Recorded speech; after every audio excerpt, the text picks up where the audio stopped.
Welcome to the Mr. Maple Show. Man, we got an amazing lineup for you guys today on this 10 at 10 for April 23rd, 2026, guys. I'm telling you, it's a beautiful day, man. We got a nice cool breeze. The sun's out, spring colors popping everywhere. We appreciate you guys tuning in this morning. Yeah, I'm super excited, man. The birds is chirping, the breeze is blowing. Yeah. I'm not wearing my swim trunks today, man. I saw people in the comments asking. I might need to get some new shorts, man. So buy a couple plants so that Corbin can get some new shorts today. Guys, we appreciate y'all checking out this video. Yeah, we're gonna be talking about 10 of the 20 trees that are dropping at 10 a.m. Eastern Standard Time today at Mr. Maple. Now, I know there's always comments, well, this is happening at 9 o'clock. Well, this is the sneak preview. Sneak peek. For the sale. Guys, starting off with something rare. We got a little witch's broom off of Crimson Queen, also known as Acer palmatum Scarlet Princess. Man, this is really cool, man. To think about a witch's broom on a lace leaf is super dope. It's really in a unique category. Gives you these like small, tiny little leaves in a lace leaf form. This dense, tight, compact habit. This is really cool, man. I've seen some kind of larger sizes of this. It really just captured my mind. I remember a friend of mine's always kind of hitting me up like, man, what's something that you've seen lately that I need to be picking up? And I was like, dude, you got to check out Scarlet Princess. Really, really fiery red colors when this thing leaves out in the spring. Kind of gives you that reminiscent of Crimson Queen, but in a much denser, compact shape. Yeah, man, I love like the dwarf trees. If you go over to my house, man, you're gonna see a lot of dwarf trees happening, and that's because like I do a lot of container growing. So, you know, in life, the more space we have, the more stuff we have. So things start to fill up a little bit, especially with those gardens, especially if you're a collector. But for me, man, that's why I try to keep it low profile. I try to stay in that dwarf range with a lot of the trees I have. And this is one that would be really cool to watch kind of grow and dense up as it kind of continues to put on some new growth. Yeah. I just love, I mean, everybody loves Crimson Queen. You're going to see that around a lot. Just walking around out in America. And to find a tiny dwarf variety that's just like a true dwarf is pretty awesome. Yeah, I think this is going to be one that would be great for container gardening. I know you're into that sort of thing, so it's perfect for that kind of situation. And I think I was sitting here thinking in my mind, you know, it'd be cool. Earlier this week we had Pink Princess on the 10 at 10, and now you got the Scarlet Princess. I mean, what a pairing that would be. Two dwarf witches brooms. I mean, really, really cool combination there. But yeah, this is an exciting cultivar to get out there in the trade for you guys. And we got some nice 2-gallon sizes for you today. Check it out, Scarlet Princess. Yeah. Guys, coming up next, we got an awesome introduction from Harold Johnston. We got Johnny's Pink. Woo, man, this thing right here, when it comes out in the spring, it is pink. This thing is really, really bright. I love the small leaves too, man. It kind of gives you just like a ton of different leaf shapes all throughout the plant itself, man. And with that popping, that bright pink color, really gets this thing going in the spring. I like those really early spring interest trees too, because you've been waiting all winter. You're like, man, I'm ready to see some color, ready to see some leaves. This thing puts on a show in the spring. Bright pinks, man. Yeah, this one's cool, man. From Alabama. So I know that old Paul Spears, man, he's from Alabama. I just did a top 5 with him. Oh, yeah. Probably aired maybe this weekend, who knows. If not, it's coming up. So be ready for that. He was talking about some awesome spring interest maples. Maybe Johnny's Pink would be something interesting for him.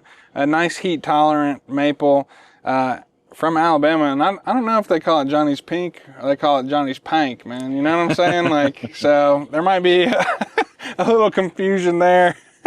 But I just like this one. I love those DeShojo varieties that give you a nice spring and then kind of move to like a nice lush green. Pretty fast grower too. Yeah, it is, man. You get some nice oranges and reds in the fall, kind of that big finale at the end. Going to be kind of in that 10 to 12 foot range in 15 years, so medium-sized tree, but it gets out there pretty quick. This is a vigorous grower, handles that hot sun.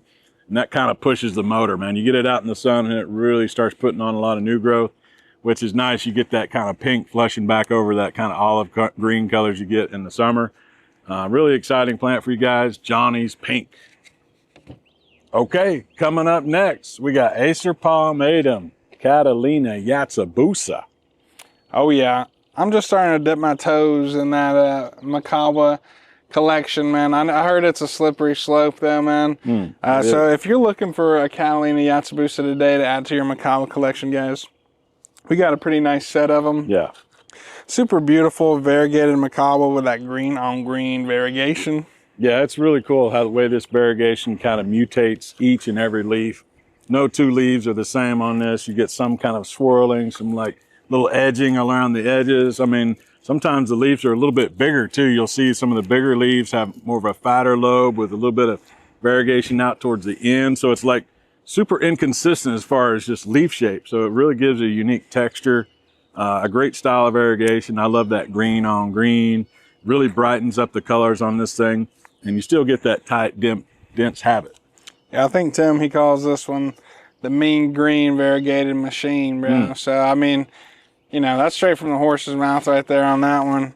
I love Macabres. I just really think that those leaves, they almost look like shingles on a roof, man, you know? Wow. Yeah, dude. Not like shingles from like, you know, that commercial that you've seen from back in the day, bro. Right. But, you know, shingles on the roof with that tight, layered habit that is going on right there. And I just love that dynamic approach to that Macabre variation. Yeah, you get some nice bolds, oranges and reds in the falls on this. You get a little bit of change of color too with that variegation. You get some lighter oranges with some reds mixed in. I love when a variegated plant goes into fall color. It really kind of showcases all the differences in those leaves. Got some good sizes of these for you today. Pick you up a Catalina Yatsubusa. All right, coming up next, we got a cool one for you here. We got Acer Palmatum, Miss Piggy. Man, the Muppets, bro. Pretty cool. Pretty cool, man. Yeah, this is a neat tree right here, guys. This thing has some really, really strange growth to it. The way that leaves come out, it's like the branching is so odd on this thing, you know, because it's all kind of clustered and gnarled together. It creates these weird, like fasciated growths, these twisting and curling. Almost looks like a pig's tail, man. Yeah, this is some fantastical fastigation, man. I mean, this is so amazing. I just love how you can get like these like kind of weird like oval-like branches going. Sometimes you'll have like branches that are just like completely flat almost, but then they have like 20 buds shooting out of all of everywhere. It's super cool. Almost cactus-like in the landscape, especially during the winter time, whenever you really start to get to notice a lot of that strange growth. We have a really nice specimen of this at MrMaple that Joe took some really awesome pictures of and we shot a cultivar highlight of. I think that this one just is cool just to have for what it does genetically. Yeah. I mean, I've seen a couple of varieties that have that kind of fasciated growth, but most of the time it's really rare, and this one just consistently has it like on almost every single branch. Yeah, really nice spring color, kind of comes out with the light green with a little bit of a border on it. Then you get pushed on that secondary growth, could be a really bright pink color. So you get a nice kind of spring interest along with that crazy growth habit. Some nice oranges and reds at the fall to finish it out. Really, really cool tree, man. I'm thinking, you know, if you got kids and you want to get them interested in the garden, man, just plant you a Miss Piggy out there and say, hey, y'all want to go check out the Miss Piggy? Pick one of these up today. All right, y'all. Coming up next, one of my favorites, man. This thing is freaking cool, man. We got Acer Palmatum, Allen's Gold. Yeah, dude, I'll carry the flag for this one, dude. I haven't got one yet, man, but I can't believe you don't have one, man. Bro, I know, man. It's like there's just so many maples out there to get. It's hard to pick just one. It's hard to pick just 50. It's hard to pick just 100, honestly. But Allen's Gold, man, it is a great tree to get a nice spread of a lot of desirable traits in the maple game. Yeah. This one, if you like fall color, this one's got it. If you like spring interest, this one's got it. If if you like pine bark, this one has got it. I think that something that's super important is consistency in maples. This one's super consistent with all of those. It might take a little bit longer to get that pine barking, but once it really starts to develop, it's just a magical tree. Yeah, absolutely, man. I got to shout out my good friend Scott Hubble down at Metro Maples. He hooked me up with this tree many, many, many years ago when I first got into collecting maples. I absolutely loved it. He's like, dude, you got to have this tree. It checks all the boxes when it comes to the pine barks. And he wasn't wrong, man. This thing is freaking amazing, especially if you can give it some good amount of sun. Really picks up that spring color when it leaves out. And it also brings some really nice kind of almost bright white to yellow, like summer colors. That's, you push that sunlight on it, it almost kind of bleaches out that leaf, a lot like kind of like orange dreams, things like that in that category. With a pine bark, dude, that's just a really cool combination. Yeah, I mean, I just love this tree. I think it just blows me away every time I see it during the spring and every time I see it during the fall time. Yeah. I think the fall is like really, really nice. We just have it in the perfect location where that sun just kind of shines on it perfectly, lighting those orange leaves, highlighting some orangey red transitions going on in the fall time. Guys, if you ain't got one of these, make sure to pick one up today. It'll go. Look at the sizes on these too, guys. Pick you up an Allen's Gold. Going to go pretty fast today, I'm sure. Guys, it's time to hit a full sweep right here. We got an awesome Acer Palmatum Skeeter's Broom, man. Dude, this is a really cool cultivar for you guys, man. I love the broom style Japanese maple. We're talking about witch's brooms, not the broom, man. I try to act like I don't know how to use those. You know, like I don't know how to work this thing, man. That way I can get out of the home chores, right? Bro, you're not supposed to give away secrets like that, bro. But it got the beautiful red color on this thing. I absolutely love this tree. Super narrow habit too. That's what I like about it, man. Yeah, I like a tree with a low footprint in the garden, especially these days, man. The gardens keep getting smaller, man. Them prices on them houses, man, that land starts going up, man. But if you're a gardener, man, you got to still have that garden going. Yeah, and, you know, a lot of people are like, oh, you know, do you have anything with a smaller backyard, right? I like the house, but I just need a little bit smaller backyard. If that's the situation, this tree works for you, man. This thing can get out there. It gets pretty tall pretty quick, but it stays nice and narrow for you. Getting about that 10 foot in 10 years. And then also, but it keeps it that like 5 foot width. Kind of give you a really nice, narrow kind of pillar of red out in the garden. I love the broom style leaves too. You get an interesting texture. You get that short little rounded off lobe in there. It kind of plays on the texture, the way the light comes through the leaves. Beautiful red colors. Yeah, I just like how this one kind of has like a interesting like cathedral-like growth. You know, it kind of shoots off a branch and then that one kind of grows a little bit and giving you this really kind of unique form out there in the garden. Yeah, I just love all those red witch's brooms. I think all of them are very unique. It's just interesting, like, okay, well, we can have a red witch's broom, but we got one that does this, we got one that does that, we got one that's a ball form, you know, we got columnar ones. Oh, yeah. Really cool. All of them have different shaped leaves too, which is awesome. I love these varieties. They're going to pair really nicely with some yellows, maybe summer gold, maybe even an anirene. Who knows, man? He's been trying to talk me into that anirene lately. Maybe I need to get me a Skeeter's Broom too, pair them up together. I'll pick one of these up today. Oh, yeah. All right, here we go. Here we got go. Some nice 1 gallon sizes for you today. We got Acer Palmatum X, Circinatum, Ever Autumn. Man, that's dope. This is an introduction from Terra Nova Nursery, from the man himself, Dan Himes, man.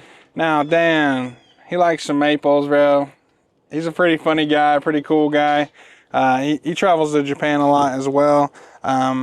But he's a collector of many plants, but he does introduce a couple of maples into the trade. This one's really cool, that Circinatum hybrid with a palmatum. So I love any time we get some hybridization because it just opens up a world of possibilities. Yeah, this has got a nice substantial leaf to it. Really nice kind of bronzing color underneath that green. Really interesting texture out in the garden with this. And you get a vigorous grower. This thing can get 12 to 15 foot in 10 years. So you don't have to wait too long for this thing to get out there. We've got a beautiful specimen here planted actually where we're at here at Maplewood Gardens. I believe we've done a cultivar highlight on that as well. So check that out on our channel. Really cool tree for you guys today. Yeah, I'm with you, man. I like when those trees start to hybridize and get some kind of unique characteristics, especially when you combine a circinatum with palmatum. Really cool, especially for our climate here. Yeah, I mean, it's just super cool. It's a little bit harder to grow the circinatums here, but with that palmatum hybridization, man, start to get something awesome going. It's sweet to be able to see a nice size specimen here in this garden as well. This is one that people are probably going to be after today just because of that hybridization. Yeah. Super cool tree, you know, native to that Oregon, PNW area. Pretty cool. Oh yeah. Open your eyes. Make sure you pinch yourself, bro. Because this tree, it's not a fantasy, dude. Yeah, you're not dreaming right now. This is reality, you know. I mean, usually in my dreams, bro, I usually got a six-pack, you know, some big muscles, man. A couple extra $1 million. But today, guys, we're making your realities come true because we got Acer Palmatum Orange Dream in a 1 gallon size. Yeah, man. These are beautiful size 1 gallons for you today. This is a really cool cultivar. I've been growing this one for a long time, even back in my Oklahoma garden days. This thing really, really does need some protection from the hottest part of the sun, but if you push that, kind of test its abilities, you know what I mean? Get it out there, maybe put it in a container for a while, and kind of find that sweet spot in the garden would be a great way to do this one. You can really get some nice colors in the summer, especially get that kind of almost bleached out white to yellow. But also in the spring, man, this thing leaves out really nice orange color. Yeah, man. I remember back in the day whenever I was a little kid, man, I would try to annoy my sister, man, like just to the point where she would, you know, about to get really mad at me. Sometimes that's what you got to do with the maples too, that's man. Right. You just got to take them, yes, take it to as far as you can, man. And you start getting some really cool stuff going on. I mean, you're already seeing some of the bleaching going on in the top of these trees. Orange Dream, an introduction from Ghirardelli Nursery. Now, you might have heard of a couple of their other introductions like Fire Glow, man. Yeah. Orange Dream is another one of those heavy hitters. And this is actually one of the parents of Marmalade. Woo. Man, I'll tell you what. Now, this tree's always kind of been in my list of trees that you definitely have to have in your collection. But when I went out to Talon Buckholt's nursery out in Oregon, he had a specimen, man. I was trying to come up with my top 5. Me and Sean were walking around. I was like, bro, I have to talk about Orange Dream. That thing was just glowing, completely illuminated, made everything else in the garden stand out. Absolutely vibrant colors on this thing, and it's definitely one that no matter where you put it in your garden, whether you got it in some sun, whether you got it in some shade, this thing's gonna put on a show. Oh yeah, Orange Dream, guys, check it out today. Mama Maple brought us out some grapes. I was just sitting here thinking, bro, you like small leaves? You like reticulated, variegated small leaves? Bro, I'm a part of the reticulation nation, bro. All right, bro. Well, I got a tree for you there, man. We got Acer Palmatum Shin Hikasa. Now, that's crazy, man. I mean, Shin, that means like improved, right? And I'm thinking Hikasa, man, that's like a reference to what is also a name for Higasayama. That's right. Sometimes you see that as Hikasayama. So, this is a new improved Higasayama, pretty much is what you're telling me, bro? Dude, this thing stays very dense, very small, compact habit. Probably about as close to like that reticulated Makawa that you could get to with Shin Hikasa. I love it, man. It's got a tight, dense habit to it. Small leaves. Higasayama is one of my favorites, man. And to be able to get that in a compact form, it's pretty awesome. Yeah, I mean, I just love this. Like, the leaf shape is just so nice. The form is really nice. This thing looked really beautiful in the greenhouse earlier. It kind of needs a little bit more sun to maybe kind of pick up that variegation a little bit more. But, man, right off the bat, just seeing that beautiful variegation pattern happening on that tree was really beautiful. I think this will pair nicely with a lot of other textural maples, man. I would put this, I would like to see this near like maybe a Shiraya no Sume, you know, that Claw of the Dragon. Get some similar kind of shapes going on there, but just a little bit different to make this thing pop. Yeah, I'm sitting here thinking of pairing two in my garden. Maybe I need to add this one to my collection, man. Maybe I put this out by my red panda. You know what I'm saying? You get that beautiful red, kind of a Makawa habit, and then you get all this crazy pinks and greens, reticulation going on with this. What a pair, right? I mean, this is a really cool tree. Great for containers, too. That would be an awesome way to grow this one. One that you can kind of move around, put it on the front porch for a little while, put it out on the deck out back. Take it wherever you are in the garden, because you're going to want to be hanging out with this tree every day. Get you a Shin Hikasa. You know, I don't like to incite violence, man. So don't get violent in the comment sections below. But you guys can argue, man. Amber Ghost or Purple Ghost, man. Which one, you know, holds your kind of alliance right there, I guess. Because I'm an Amber Ghost guy, but I can also appreciate a beautiful Purple Ghost. I'll tell you what, the way I solved that problem is I have both in my garden. Actually planted nearby. I've got a little ghost section in the garden. I love it, man. I've got Purple Ghost right now. It's just going off, man. Super bright reds, really glowing in the sunlight. And I got Amber Ghost right next to it, just putting on a show. They're like competing. They're like competing for each other's attention. It's like, man, oh yeah, you think that looks nice? Check this out. Purple Ghost, man, it's got a really nice dark red leaf, and it's got some really dark veining under it as well, so that reticulation really stands out. Typically, you're going to see like a lot of the lighter colors are more of like a green veining. This has got like a dark, kind of almost black etching throughout that red leaf. Really nice. Yeah, man, it's a great one to round it out today with. That was an awesome 10 out of 10, guys. We really appreciate you for watching it. If you really like this, man, leave a like. If you really, really liked it, say something in the comment section below. And if you haven't already, make sure to subscribe, guys. It really helps us out. And to really have some fun for us and for you, and go check out MrMaple.com. All right, guys, so take care. God bless. And have a great day.